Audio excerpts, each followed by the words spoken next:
Muy buenos días, mis amados hermanos. Dios les bendiga. Como dice el himno que acabamos de cantar, amados del Señor. Vamos a abrir nuestras Biblias en la carta del apóstol Santiago. Seguimos en Santiago, mis amados, porque nuevamente el Señor vuelve y desea hablarnos. Usted tiene la Biblia en sus manos, Dios va a hablar.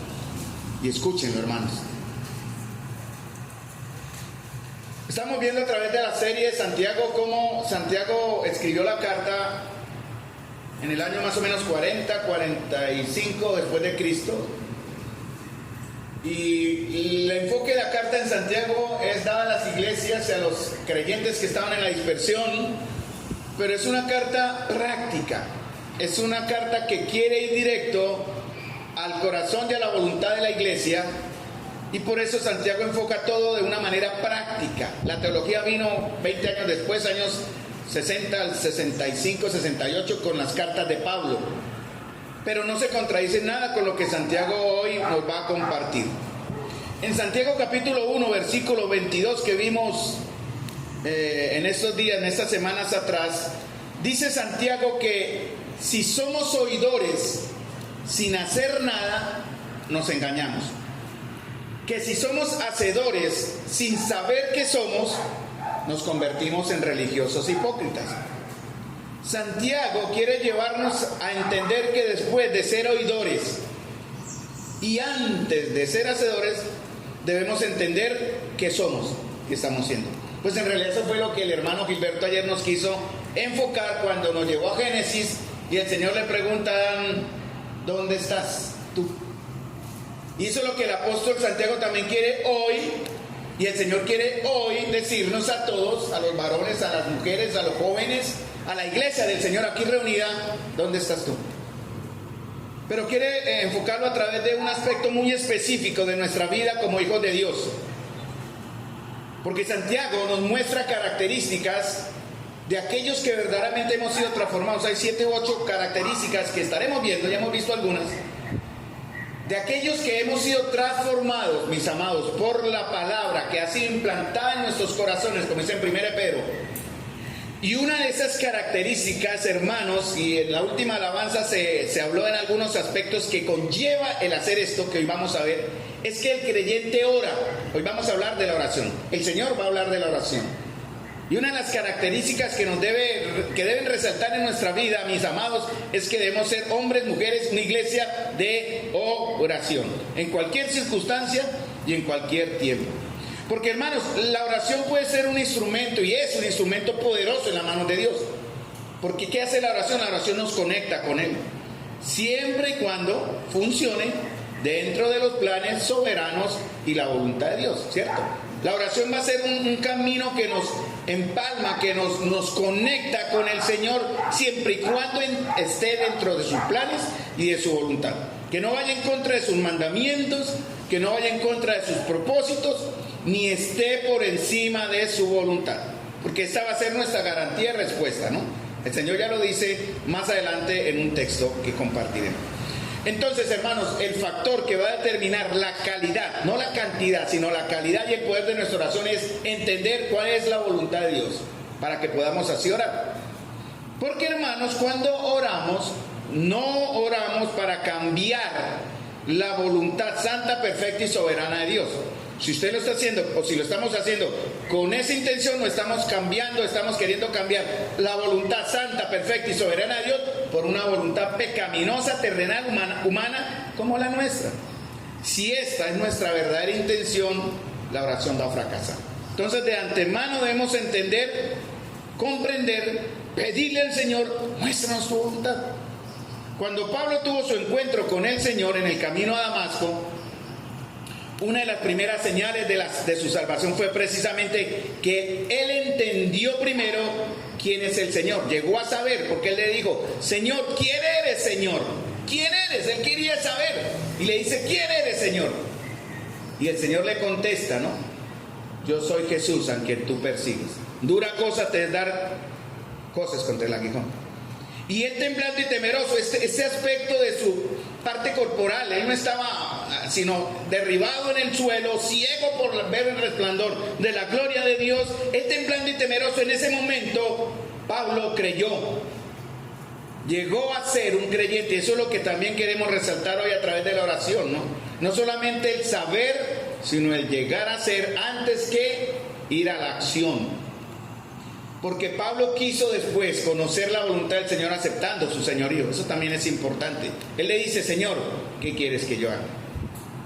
¿Se acuerdan que hizo el Señor? Vaya a Damasco, a una casa, ¿no? Yo te voy a guiar. Llega allá y espera y se le va a decir. Porque Pablo quiso, de una vez, siendo ya transformado y entendiendo que se enfrentó a su Señor, ¿qué quieres que haga? Y eso es lo que verdaderamente, hermanos, debe guiar nuestra oración siempre. Es querer o desear decirle al Señor: Señor, ¿qué quieres que hagamos? No, Señor, haga lo que yo quiero, sino: Señor, ¿qué quieres que haga? Y el Señor envía a un hombre llamado Ananías, le dice: ve a la calle Damasco, a la calle llamada derecha, y busca a Pablo. Y Ananías dice: pero Señor, él es el que nos está persiguiendo, quiere matarnos. Ve, porque tengo planes para él. Bueno, Señor, ¿y cómo lo voy a reconocer? Porque yo no sé, lo he escuchado, pero no sé cómo es él. Y el Señor le dijo: levántate, voy a leer el texto, está en Hechos 9:11, ve a la calle que se llama derecha y busque en casa de Judas a uno llamado Saulo de Tarso, porque he aquí él ora. Esa fue la característica. ¿Cómo nos van a ver las personas a nosotros, independientemente de reconocer nuestros rostros, nuestros nombres? Porque oramos. Porque debemos ser una iglesia y un creyentes que oramos. Pero hay que saber orar. Porque, hermanos, el mandamiento del Señor, Él lo dijo: velad y orad, ¿no? El Señor, al que adoramos y al que cantamos, al que es el Señor de ese lugar y de nuestras vidas, y debe serlo, por lo menos de la mía, Él dijo: velad y orad. Y ese mandamiento, mis amados, es el menos apreciado y obedecido. Leonard Wood fue un médico y militar estadounidense que sirvió como jefe del Estado Mayor de su país, de los Estados Unidos, e hizo un viaje a Europa. Y en una ocasión visitó al rey de Francia. Después de haber sido invitado por el rey, él fue a la invitación a una cena. El rey quedó tan complacido que lo volvió a invitar a cenar al día siguiente. Al día siguiente, el jefe del Estado Mayor, Leonard, fue al palacio. Y el rey lo recibió en uno de sus pasillos. Y el rey que estaba por ahí le preguntó: ¿por qué usted está aquí? Y Leonard dijo: ¿no me invitó su majestad a cenar con usted? El rey respondió: sí, pero no, usted no respondió a mi invitación. Y Leonard dice una gran verdad: la invitación de un rey no debe ser respondida, debe ser obedecida. Y por eso me refería al texto cuando el Señor dice: velad y orad. Porque nuestro Rey de Reyes y Señor de Señores nos está haciendo una invitación constante a orar en cualquier momento, en cualquier lugar y en cualquier circunstancia. Por las razones que sean, frecuentemente nosotros, hermanos amados, no respondemos a esa invitación, pero tampoco la obedecemos. Cada cosa que Dios dice en su palabra que debemos hacer es una invitación a la obediencia. Eso está ahí, ustedes lo tienen en sus manos, tienen la palabra del Señor, y cada palabra o cada cosa que el Señor nos está mostrando ahí a través de lo que ustedes están leyendo es una invitación a la obediencia. Si la invitación de un rey, fíjense, es el ejemplo humano, no requiere respuesta sino obediencia, mucho más la invitación de nuestro Dios.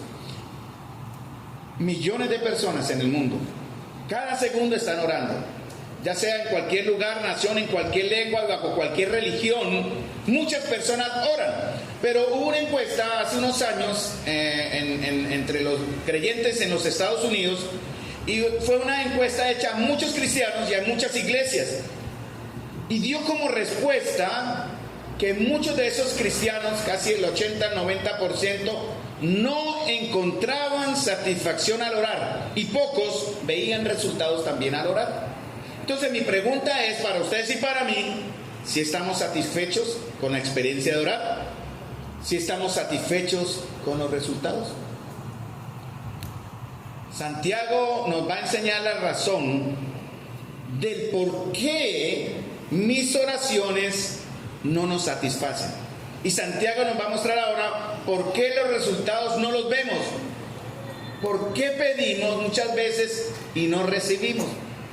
Porque a través del libro de Santiago, capítulo 1, capítulo 3, capítulo 4, capítulo 5 y en varios otros textos, aquí mismo en Santiago, la oración está explícita. Se da por entendido que el creyente ora.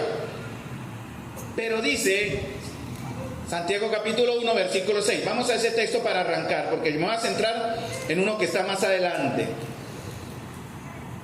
Santiago capítulo 1, versículo 6, hablando, o cuando uno ora, dice Santiago, pida con fe, ¿cierto? ¿Qué más? No dudando nada, porque el que duda es semejante a la onda del mar que es arrastrada por el viento y echada de una parte a otra. Versos 6 al 8. Santiago 1, 6 al 8. Pero pida con fe, ¿no? Porque está hablando el texto, el término, el contexto de la sabiduría. ¿Necesita sabiduría? Pídale a Dios. Eso es orar. Pídale a Dios sabiduría, pero pídala con fe, sin duda.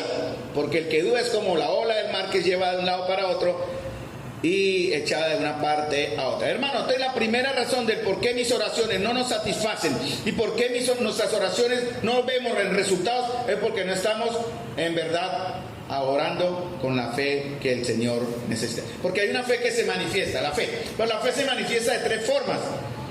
¿A cuál fe se refiere Santiago? ¿A la fe que me salvó? ¿O a la fe por la cual soy conocido como creyente?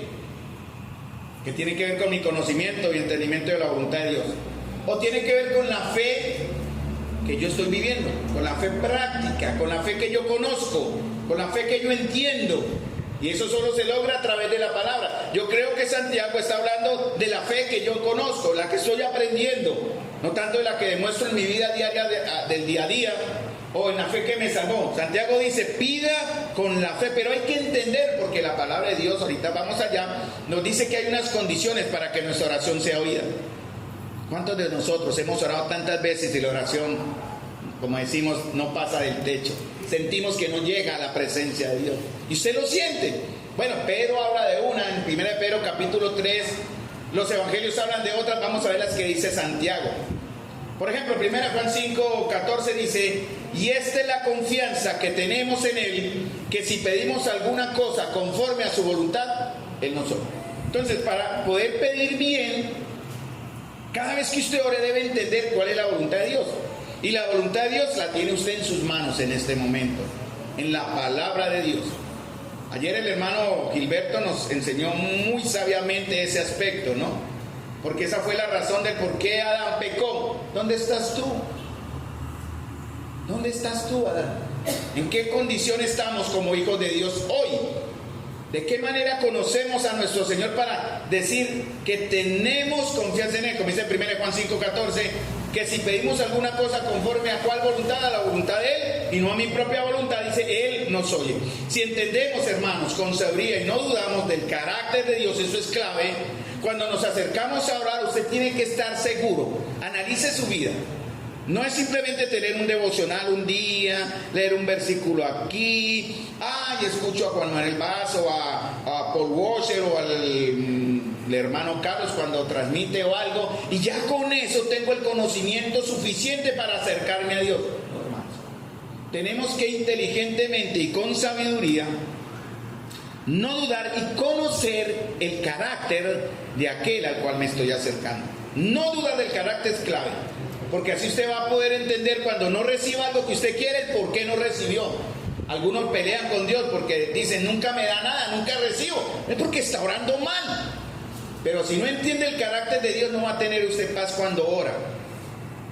Por eso debemos aprender a pedir conforme a su voluntad, o sea, en la forma de su voluntad. Entonces, Santiago capítulo 1, versículo 6 nos enseña que la falta de fe y por tanto la falta de satisfacción y resultados en la oración es el resultado de la falta de sabiduría, por no saber pedir de acuerdo a la voluntad de Dios. Por ejemplo, en el Salmo 48, se lo cantamos acá, ¿no? Algunos lo conocen, el hacer tu voluntad, Dios mío. El hacer tu voluntad, Dios mío, me ha agradado. Pero usted, ¿cómo va a hacer algo que no conoce?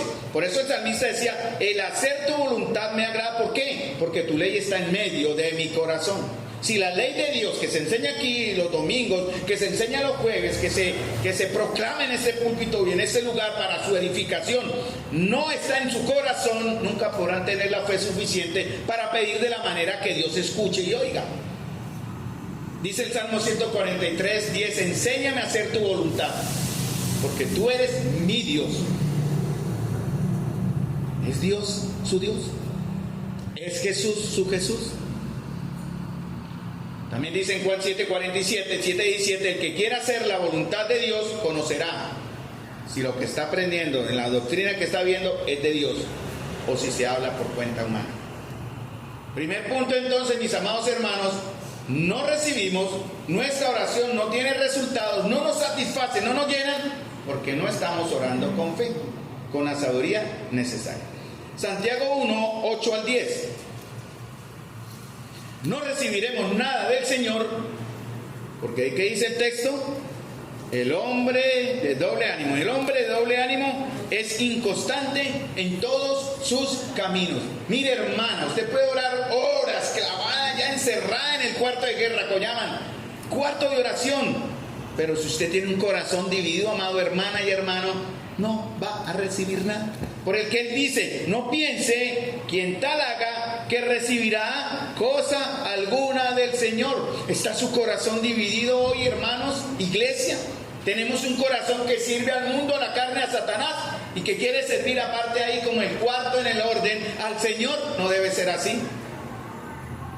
Ser de doble ánimo no tiene que ver con la madurez, hermanos, tiene que ver con el señorío de Cristo, porque nosotros estamos aquí recibiendo un carácter, estamos formando un carácter en Cristo. Venimos con un temperamento, una personalidad por nacimiento ya formada. Algunos son melancólicos, que hay que tratarlos con mucha paciencia.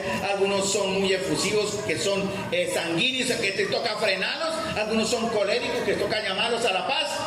Algunos son flemáticos, serios, que parece que tienen que acercárseles con temor. Hermano, eso es parte de nosotros. Pero el carácter de Cristo tiene que estar siendo formado de igual manera para todos los que estamos acá en la misma forma. Algunos están o estamos en cierta manera perfeccionando ese carácter nosotros de una manera más rápida que otros. Pero el carácter tiene que ser el mismo. Y tiene que ver, hermanos, con el señorío de Cristo. No entender lo que ahora no soy y no vivir como lo que en verdad soy. Eso fue lo que el hermano Gilberto nos quiso decir.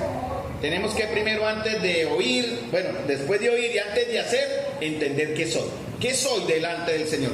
¿Cómo espera, hermano? Seamos correctos y dígame en cimiento, ¿cómo espera o esperamos recibir algo, por pequeño que sea, si usted, cada uno, usted o yo sé que en otras áreas de mi propia vida estoy siendo desobediente?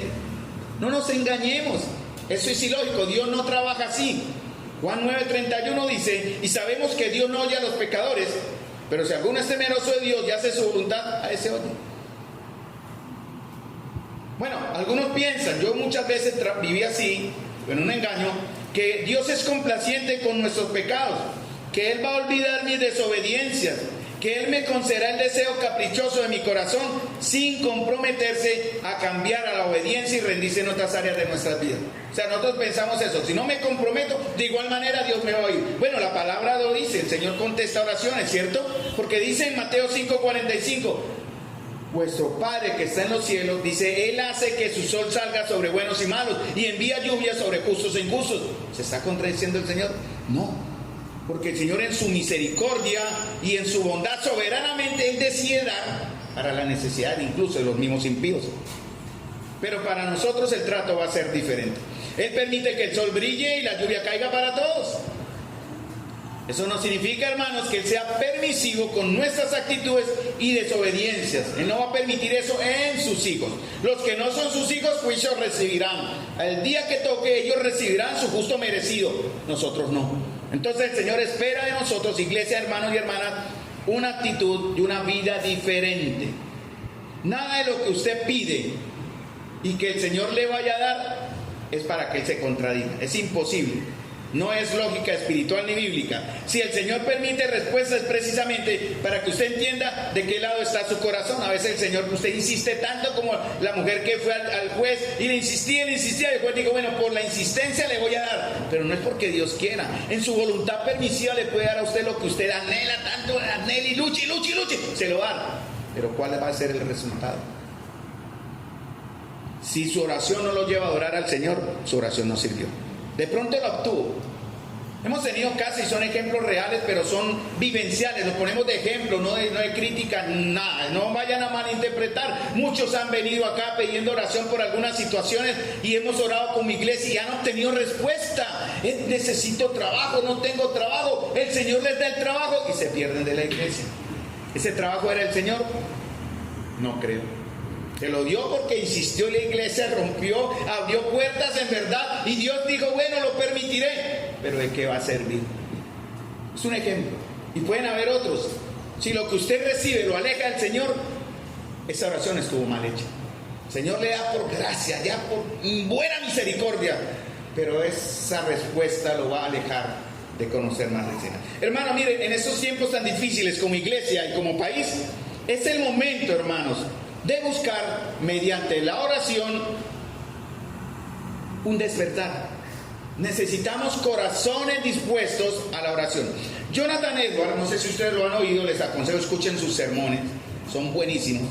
Jonathan Edwards fue un teólogo americano, fue misionero a los indígenas en su país, a las tribus indígenas. Y fue el instrumento de Dios, hermanos. Jonathan Edwards nació en 1703, murió a los 55 años, en 1758, no vivió mucho. Pero a través de él el Señor inició un movimiento en América que duró más de 40 años. Se llamó el Gran Despertar. Eso impactó a todo el mundo cristiano en América y en Europa a través de una acción que Jonathan Edwards hizo. Fue un instrumento, quiero decir. Edwards creía firmemente, y esto lo tomo textual de sus mensajes, que el avivamiento era obra de Dios. ¿Entendemos eso? ¿Quién aviva al pueblo? Dios. Uno no puede, lo demás es carne. ¿Quién da el avivamiento? Es el Señor. Entonces él creía el avivamiento es obra de Dios y no del hombre. Pero también creía que Dios no traería un avivamiento. Escuchen bien, esto es, abro comillas porque esto es pensamiento de Eduardo, no mío. Dios no traería un avivamiento a su pueblo separado de instrumentos humanos. Me explico. Dios es soberano. Él inicia un sentir, Él lo sostiene, pero nunca lo hace separado de instrumentos humanos. Y lo hace después que Él mismo ha movido a su pueblo y a un sorprendente movimiento de oración. Quiere decir, Dios es el que produce en nosotros el querer como el hacer. Dios está produciendo en nosotros la obediencia. Entonces, ¿qué implica? El Señor usa un instrumento humano. Señor, estoy dispuesto, heme aquí, envíame a mí. Señor, el Señor pone el deseo de la oración. Porque uno de los ejercicios en la iglesia menos valorados y apreciados es la oración. Cultos de oración, pobres. Bueno, no acá, gracias a Dios. El Señor ha estado en verdad moviendo el corazón de los obedientes que están aquí, más los que están en Zoom. Ojalá Zoom ya no existiera para que todos se subieran acá, todos tanto como nos vemos hoy, hermanos, reunidos para orar. Pero el Señor empieza un movimiento en el corazón. Él no va a empezar un despertar hasta no usarnos. Eso está en 2 de Timoteo, capítulo 2, versículo 19 al 25, creo. Entonces, Edward decía que la Biblia enseña tres maneras específicas y humanas que Dios usa y son parte de los grandes avivamientos. Escuchen, resumidamente, el testimonio. Dios va a usar el testimonio. 2, va a usar la predicación de la palabra. 3, la oración unida de una iglesia unida.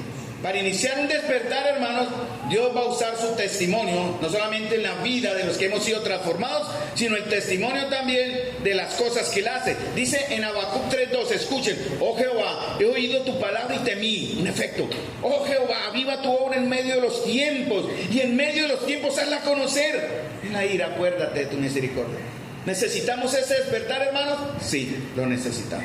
Más como iglesia, más como nación, más como hombres en una humanidad que está cada vez en peor condición. También la predicación de la palabra, no la predicación de una filosofía, no la predicación de psicología, no palabras que endulcen oídos, no, la predicación de la palabra es la palabra. Por ejemplo, en Hechos 2, 37, 41, la iglesia oró. ¿Y qué hizo? Al oír esto, esa es la predicación de Pedro en Hechos 2, cuando ya los que creyeron se añadieron a la iglesia como 3,000. Pero él dice antes, al oír esto, se compungieron de corazón, en Hechos 2, 37 al 41. Y dijeron a Pedro y a los otros apóstoles, varones hermanos, ¿qué haremos? Jonás, cuando fue a Nínive, ¿se acuerdan qué hizo? Él enseñó la palabra de Dios, y en la palabra de Dios transformó. Por eso este púlpito, y cada vez que nos reunimos, debe hablarse la palabra de Dios. No la motivación o las palabras que endulcen o aquello que minimice el pecado. Jamás. Y ojalá no caigamos en ese error. El testimonio, la palabra de la predicación de la palabra que transforma, como dice en 1 Pedro, y también la oración unida de una iglesia unida. No solamente la oración personal, amados, sino la oración corporativa. Es clave en un despertar. Por eso el Señor va a usarnos si estamos dispuestos. Me alegra, cada domingo es un poco más concurrida, digámoslo así, o completa la reunión de oración que comenzamos a las 8:30. Aún falta madrugar un poquito más, pero les animo, hermanos, cada vez somos más. Las damitas ya nos pusieron el buen ejemplo, ellas a las 8:30 están allá orando. Pero hermano, nunca es tarde para iniciar, y el Señor nos va a usar para un despertar que va a afectar a otras personas, las va a impactar ya a nosotros mismos. Ahora, Santiago, vamos al capítulo 4, porque el enfoque de la enseñanza hoy es ¿por qué no recibimos oración? ¿Por qué no recibimos respuesta? ¿Por qué la oración no nos llena? Ya vimos dos, ¿verdad? Porque no pedimos con fe, obviamente, por falta de sabiduría, ¿cierto? No tenemos fe. Dos,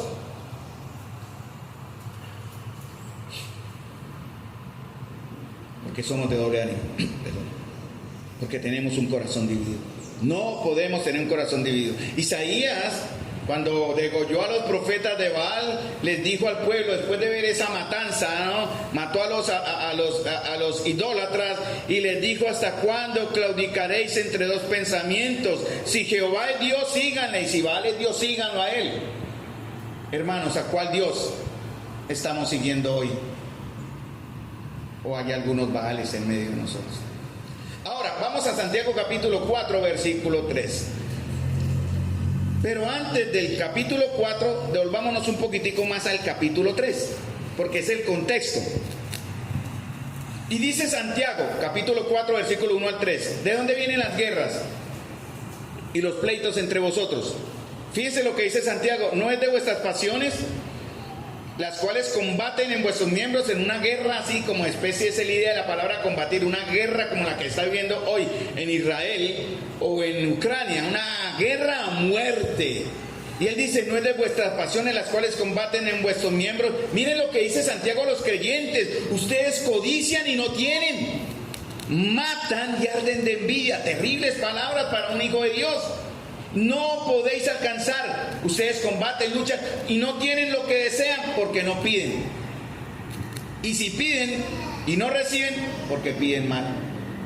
Y esta es palabra del Señor, no son palabras de alguien más, sino el mismo Señor le habla a la iglesia. Pedimos mal, hermanos, porque no tenemos ni la sabiduría ni el carácter de Cristo en nosotros, que es necesario para saber pedir.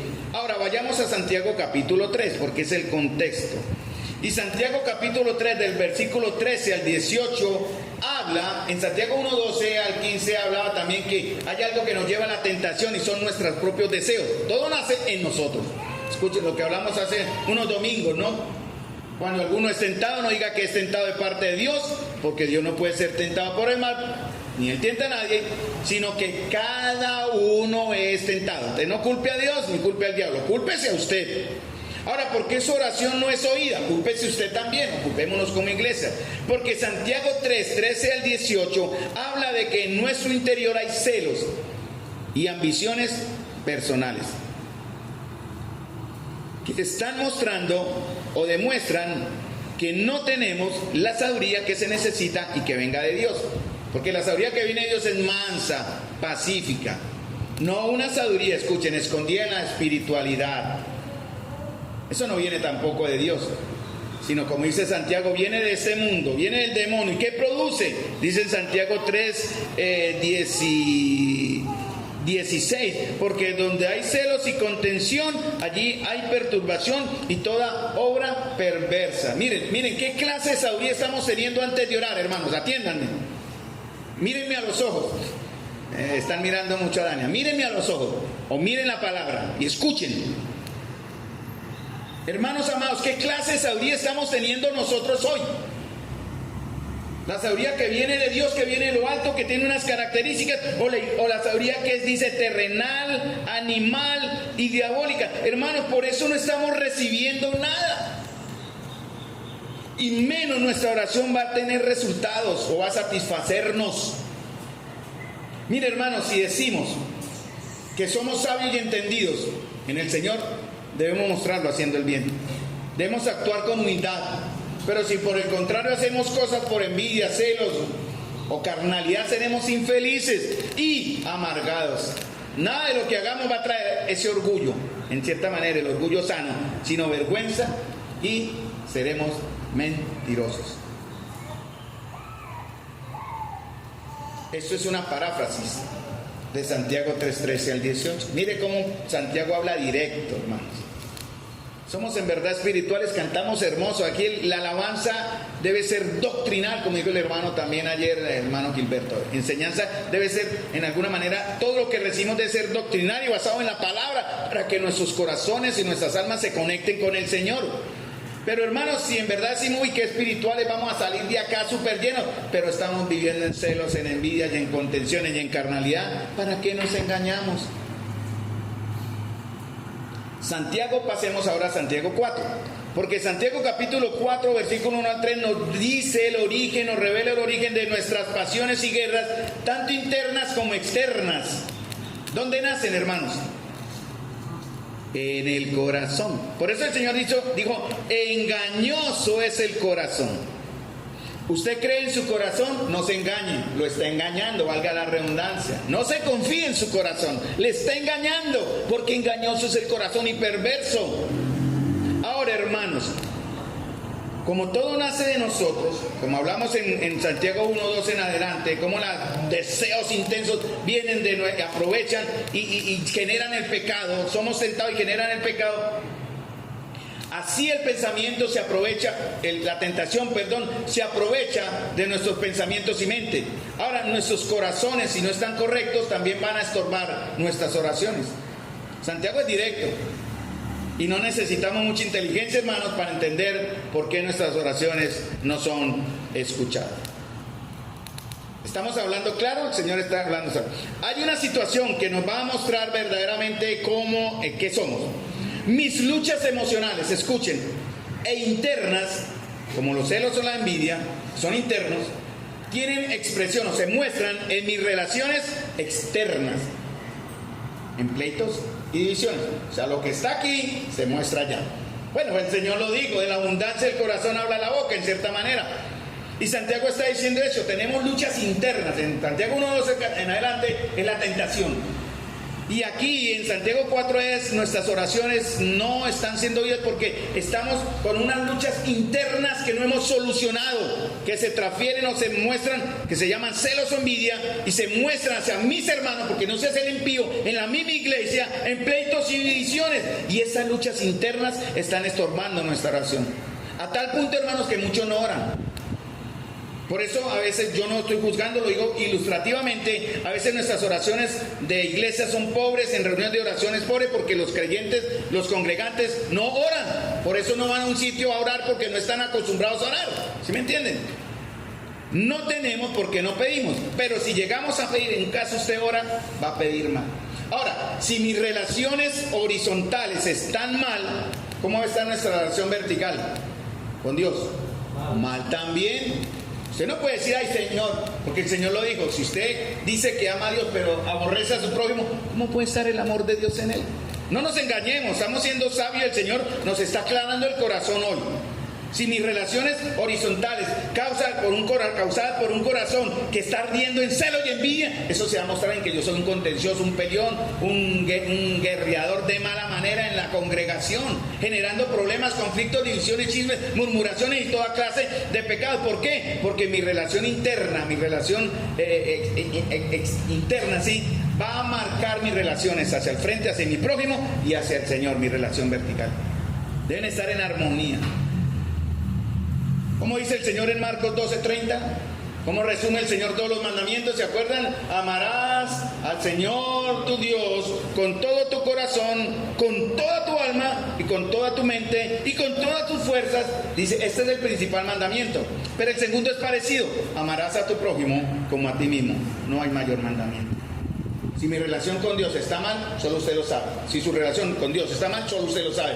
Pero no venga a decir que su relación con su prójimo estará mejor, porque no puede ser así. Hay contradicción. Es triste, ¿no? El Señor partió a los 33 años, digamos, cronológicamente, año 33 después de Cristo. 10 años después Santiago escribe esta carta, año 40, 40 y tantos. Y tristemente Santiago ya estaba luchando con que en la iglesia habían conflictos, ya habían luchas internas en la comunión. O sea, no nos extrañemos si en nosotros también hay, no pasa nada. Pero tenemos que ya confrontar esta verdad para darle solución ya.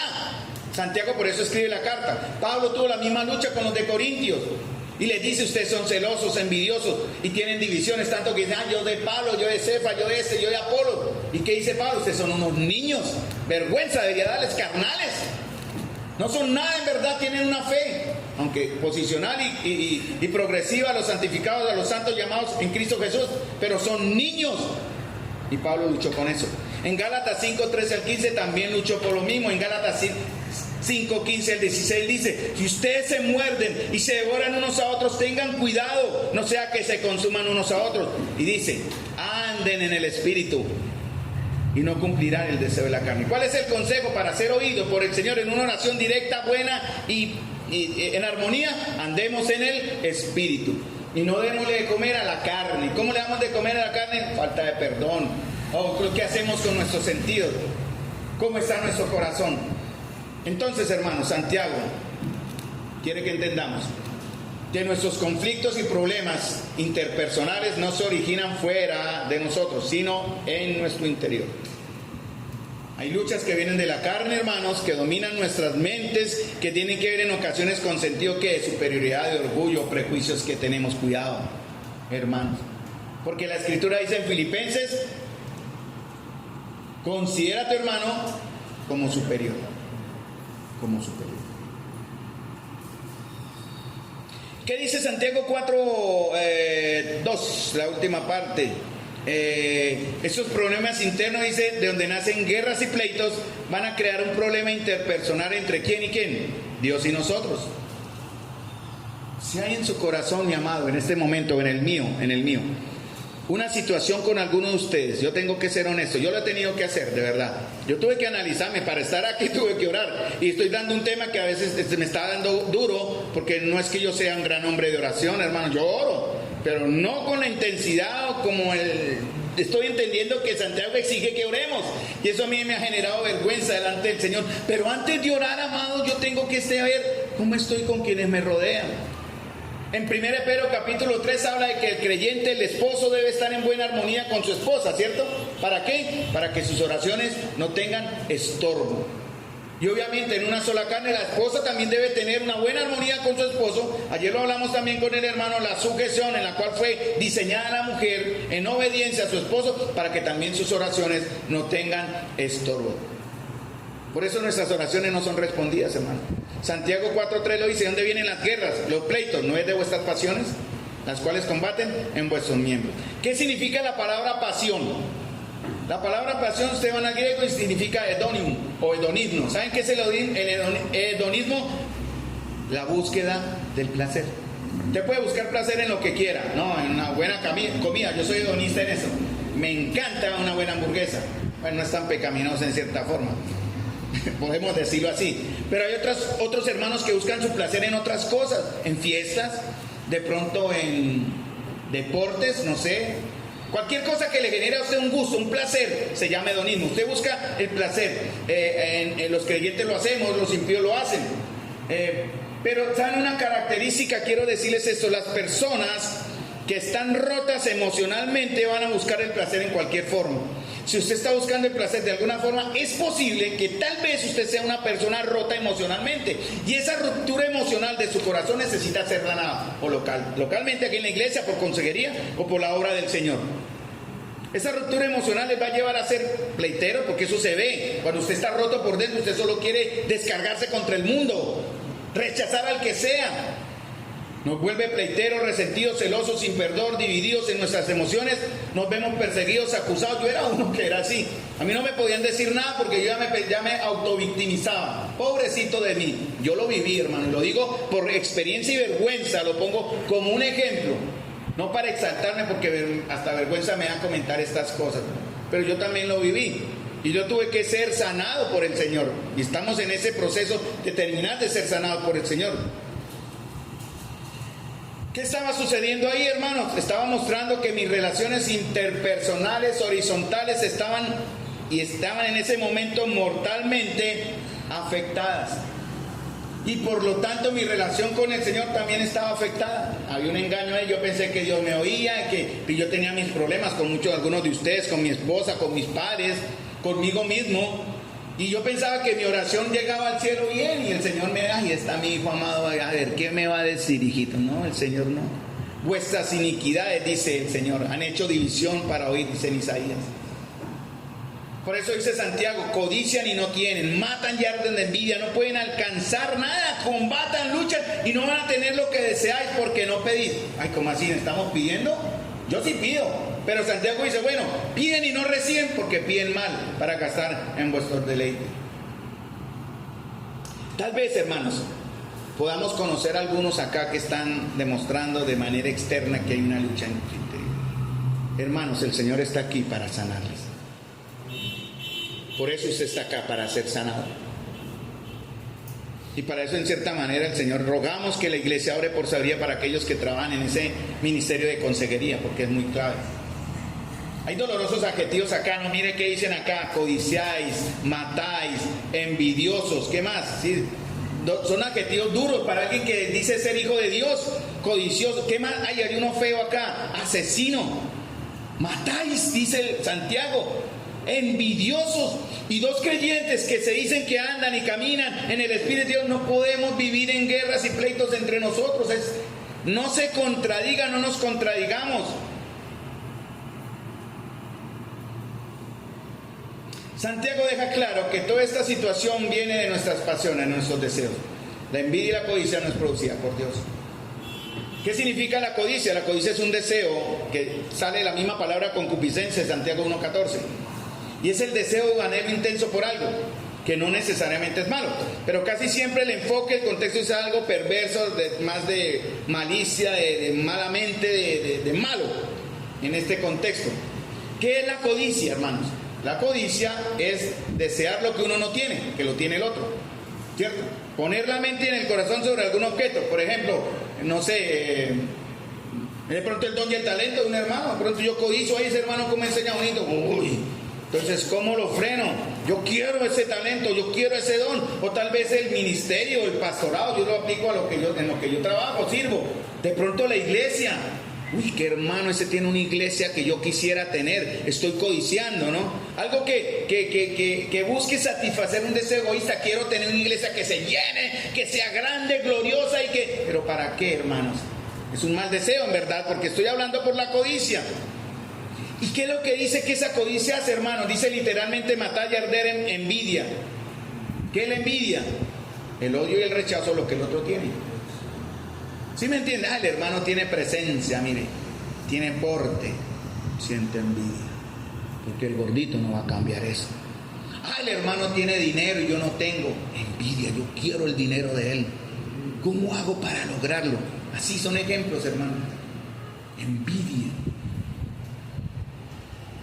Pero hay una peor. Estas aún son suaves. ¿Cuál es la otra? Matáis. Sí, hay tres, ¿no? Codiciáis y no te venéis, matáis y ardéis de envidia. Esa es una difícil, hermanos, porque esta palabra matar es un llamado de atención, y es precisamente lo que Santiago quiere hacer, llamar la atención.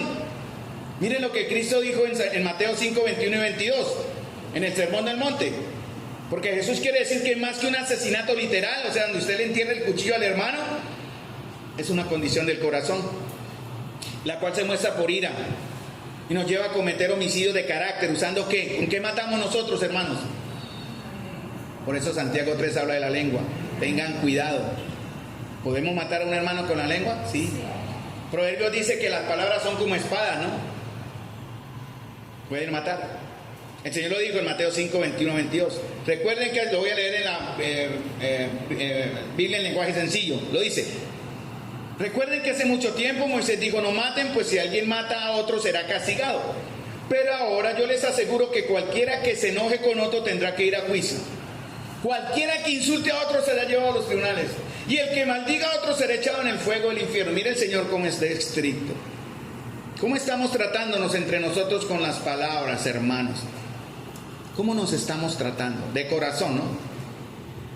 Tenemos que corregir eso, hermano. Porque esos problemas van a llevar a un problema mayor en mi vida de oración, que no va a ser oída.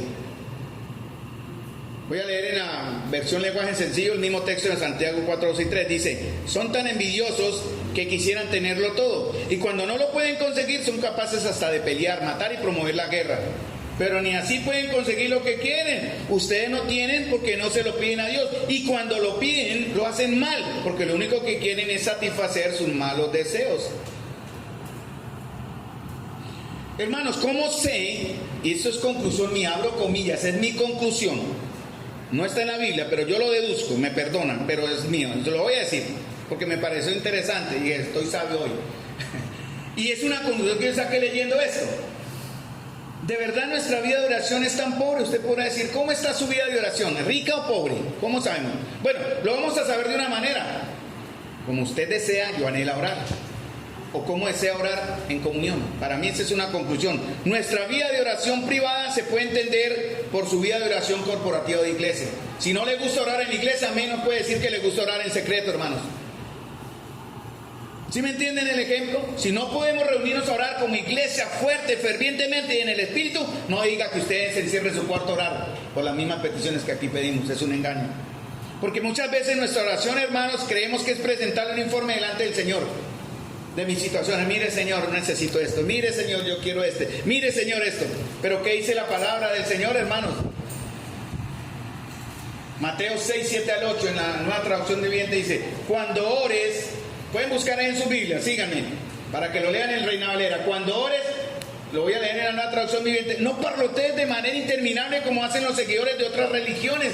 Piensan que sus oraciones recibirán respuesta solo por repetir las mismas palabras una y otra vez. No seáis como ellos. Y leo el texto que más me llamó la atención porque es el conclusión: porque tu Padre sabe exactamente lo que necesitas incluso antes de que se lo pidas. Eso es verdad, hermanos.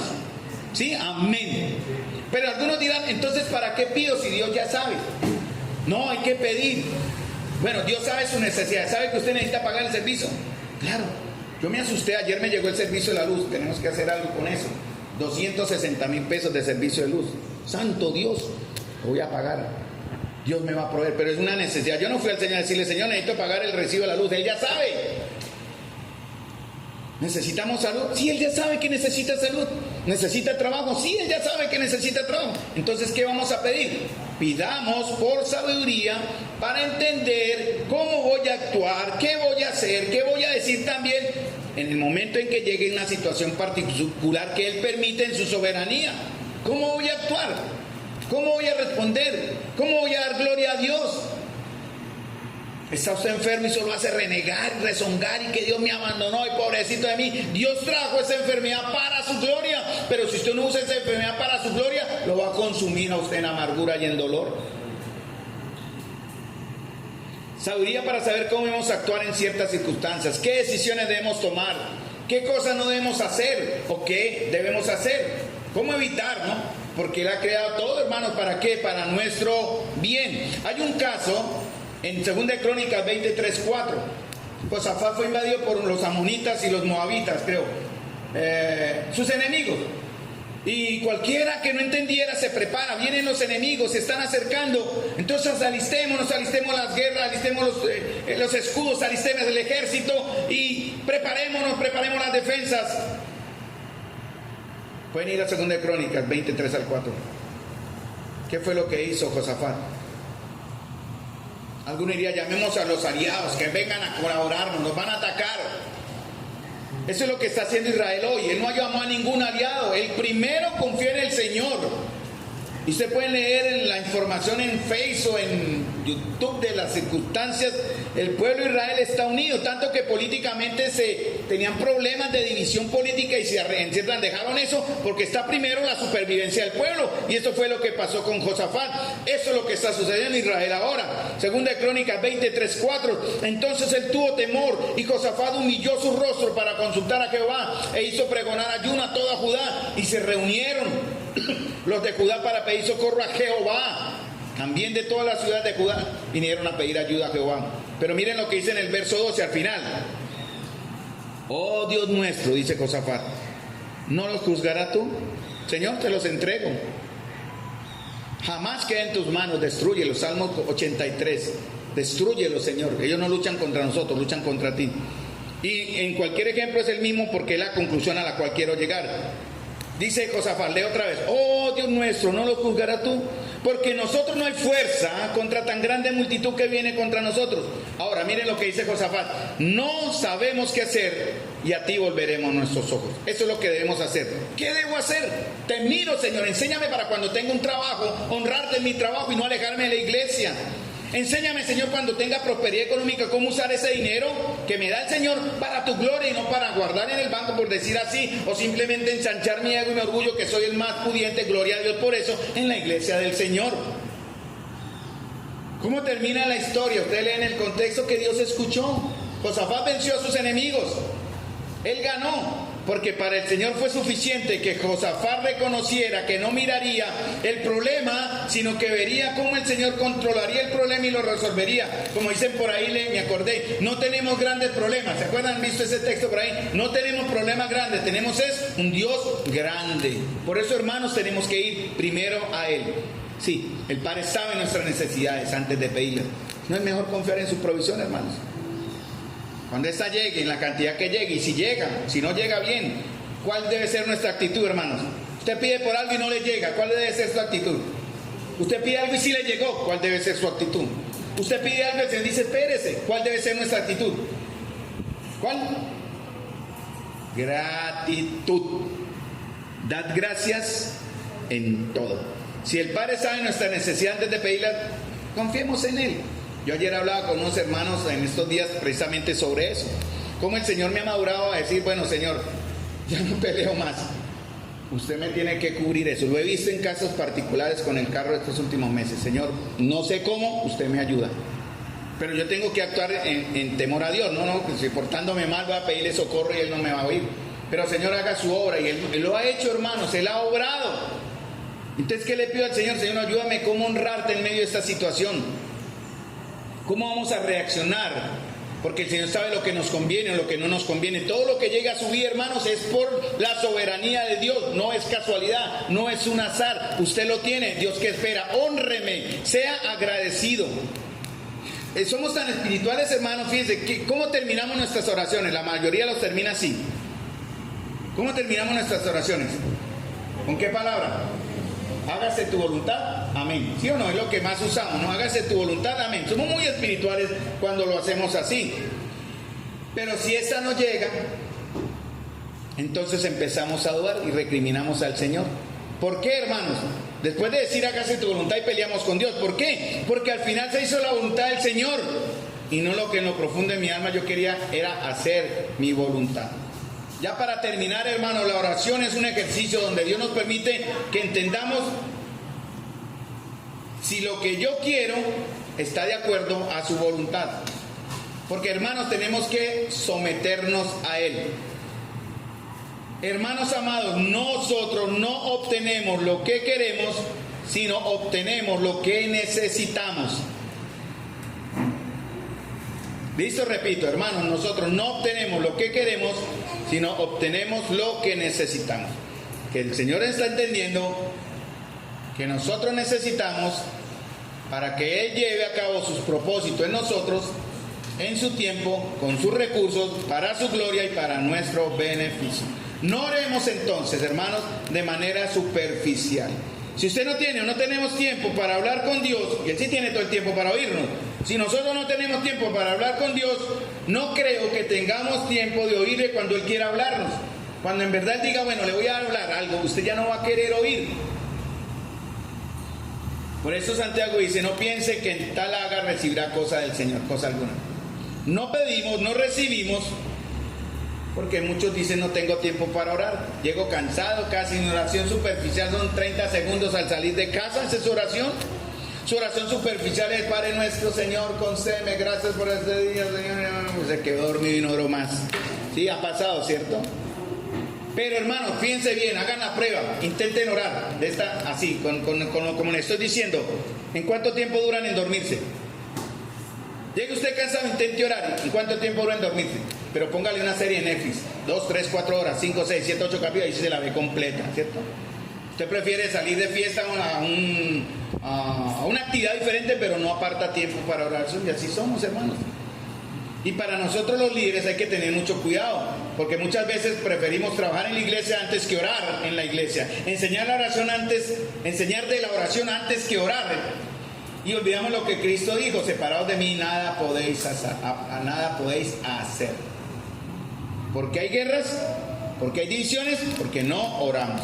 No pedimos gracia para perdonar, no pedimos sabiduría para actuar, preferimos vivir en la hiel de la amargura y los sentimientos entre nosotros, la victimización, pobrecito de mí, eso está pasando.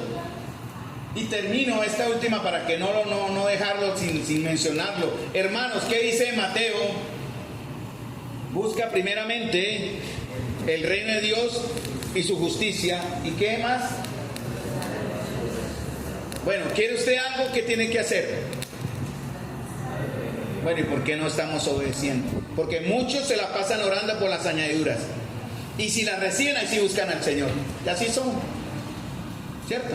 Oran por las añadiduras. Hay que pedirle, hermano, pasión al Señor. Pasión por Cristo, pasión por su palabra, pasión por la iglesia, pasión por el evangelio, hermanos. Pero tenemos que resolver nuestra situación y condición interior. Por eso no estamos recibiendo hasta que tengamos un corazón correcto delante del Señor. No vamos a recibir. Esa palabra pasión tiene que ver con deseos incontrolados, una guerra interna, como el conflicto, una pelea. Y tiene que ver también con 1 Pedro cuando mencioné, ¿no?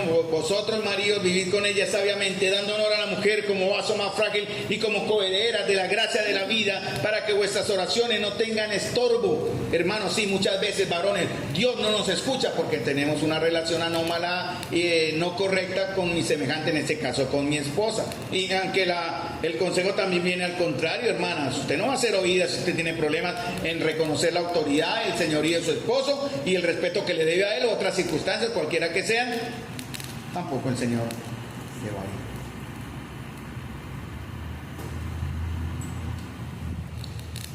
Hermanos, si esto está sucediendo, créame, dice Isaías 59, sus iniquidades, mis iniquidades han hecho división entre nosotros y Dios, y nuestros pecados harán ocultar su rostro de nosotros. Dice en Salmo 66, 18, si en mi corazón hubiese yo mirado a la iniquidad, el Señor no me habría escuchado. Por eso Colosenses 3:5 dice, hagan morir. ¿Qué pide Pablo que hagan morir? Diga, hagan morir el orgullo que me lleva a la rebelión. Hagamos morir la avaricia, que se llama idolatría, porque la avaricia es tener envidia por las cosas de otros. La ley dice, no codiciarás. La amargura es falta de aceptación. La queja es un pecado grande. La murmuración, la ingratitud, el resentimiento, el legalismo, la religiosidad y el chisme. Todo eso afecta mi vida de oración y la eficacia y el poder de mi oración. Porque nuestra oración no es para recibir mis beneficios, es una relación para recibir o para cultivar una relación íntima con el Señor. Santiago 5:16. Ya termina Santiago, eso no lo tratamos hoy, pero en algún momento. La oración eficaz del justo puede mucho. La versión textual dice, la súplica energizada de un justo puede mucho. La nueva versión internacional dice, la oración del justo es poderosa y eficaz. Yo les animo, hermanos, me animo a mí mismo, me exhorto, pero les animo a ustedes, iglesia, a que seamos ahora, iniciemos un movimiento de oración de verdad, que el Señor nos va a empujar en el ánimo para continuar y obtener grandes cosas. Pero primero, entendamos la voluntad del Señor respecto a lo que vamos a pedir. Les animo, hermanos, a que estemos perdonando las diferencias unos a otros, para que podamos, mis amados hermanos, tener respuesta a nuestras oraciones. Pablo decía en Filipenses 4, ruego a Evodia y Sintique que sean de un mismo sentir. Ruego a Carlos y Miguel que sean de un mismo, son ejemplos, ¿no? Ruego a Carlos y Miguel que sean de un mismo sentir. Ruego que David y Kevin tengan un mismo sentir. Ruego que Luz Esther y Kelly tengan un mismo sentir. Ponga su nombre ahí, pero el Señor dice, tengan un mismo sentir. Ruega el Señor, hermanos. Y es el momento para que nuestra oración en verdad llegue limpia, transparente y poderosa en la presencia del Señor. No olvide, si nuestra condición interna está mal, nuestras relaciones externas serán peor y nuestro espíritu jamás estará dispuesto y nuestra carne siempre estará en debilidad. Entonces nunca seremos una iglesia de oración. Padre Celestial, Señor amado, gracias te doy porque tu palabra, Señor, fue expresada en este momento. Señor, pido perdón, te ruego, Señor bendito, en tu misericordia, Señor. Sana mi corazón, Señor, para aquellos que en algún momento odié, rechacé, critiqué, juzgué, sin razón, queriendo ser estorbo a sus vidas. Señor, cuánto he lamentado el dolor que me causaron, pero también el dolor que causé. Señor amado, te ruego porque estés sanando el corazón de tu iglesia, Señor, aquí presente. Que en verdad, Señor, para que nuestras oraciones lleguen de una manera eficaz y poderosa, energizada, Señor. Nuestra vida sea una vida piadosa, Señor. Sea esa vida piadosa, práctica, real, Señor, porque entendemos, conocemos en tu palabra, Señor, lo que tú quieres para nosotros. Pero también queremos llegar a hacer lo que tú quieres para nosotros. Y por último, queremos hacer, Señor, actuar, mostrar lo que has hecho en nosotros. Te suplico, Señor amado, que haga la obra en medio de nosotros. No nos olvides, Señor, y acuérdate de nosotros y nuestras oraciones. Te lo pedimos en el nombre de nuestro Señor Jesús. Amén. Mis amados hermanos, Dios les bendiga y muchas gracias por oír la palabra del Señor.